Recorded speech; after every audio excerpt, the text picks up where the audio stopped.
ఈరోజు ఎలాగైనా నా జేబు డబ్బులతో నిండిపోవాలి.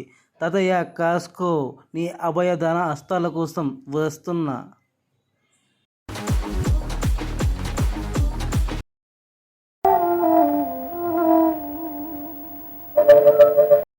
హ్యాపీ దసరా తాతయ్య. తెలుగులో చెప్పరా సుంట. విజయదశమి శుభాకాంక్షలు తాతయ్య గారు. అలా అది నన్ను ఆశీర్వదించండి తాతయ్య గారు. నిండు నూరేళ్ళు, ఏ కష్టం లేకుండా, ఏ చింత లేకుండా, ఏ పజం లేకుండా, ఏ హాని కలగకుండా, ఏ బాధ లేకుండా, ఎవరు అపార్థం చేసుకోకుండా, చదువు ఉండాలిగా బుర్ర నిండా, కలలు కన్నదిగా బంగారు కుండా, నిజం చేసుకోవాలిగా వాటిని తప్పకుండా, ఎవరిని అపార్థం చేసుకోకుండా, కలలు కనరా బంగారు కొండ.